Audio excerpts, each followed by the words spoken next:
Hello mga kasari, good afternoon po sa inyong lahat. Welcome back again to my YouTube channel.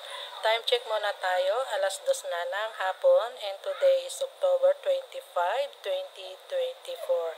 And for today's vlog, ang gusto kong i-share na naman sa inyo dahil kanina may tatlong ahente na pumunta dito. So yan talaga ang kagandahan kapag may pumupunta sa atin na mga ahente kasi nga hindi na tayo pumupunta sa bayan para lang mamili ng mga ganitong paninda. Sila na mismo yung pumupunta sa atin. So, malaking bagay na rin yun mga kapakukasari.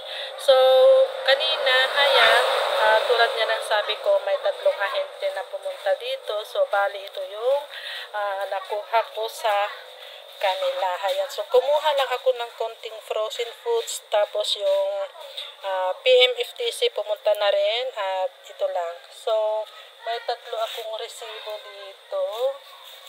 Ayan. Nandito yung aking resibo. So, ito, dalawang klase lang yung kinuha ko sa ahente. Ito ay dagdag paninda lang. Kumuha lang ako ng Coco Mama Fresh Gata na 5, tapos 6 na itong Angel Above. So, bali ang aking binayaran sa kanya ay, asan na? Ayan. Asan na yung binayaran sa kanya? Ayan lang, yung binayaran ko sa kanya, 326.87.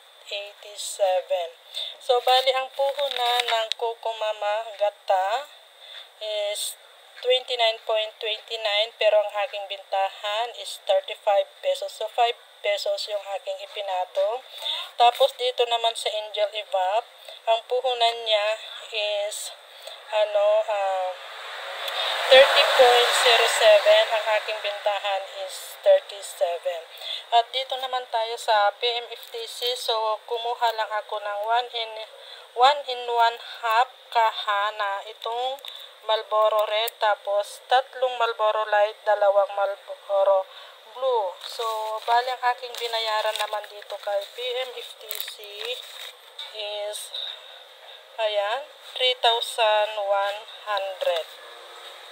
At dito naman tayo sa aking mga napamiling frozen food. So, bali ako ay kumuha ng 5 Pampangas Best na french fries, 2 sweet ham, 2 tocino, tapos 5 tocino at 2 Hungarian sausage. So, bali ang aking binayaran naman dito ay umabot din siya ng 873. So, bali ang puhunan pala ng french fries, ito yung half kilo, is 55 pesos. Ang aking bintahan naman is 70 pesos.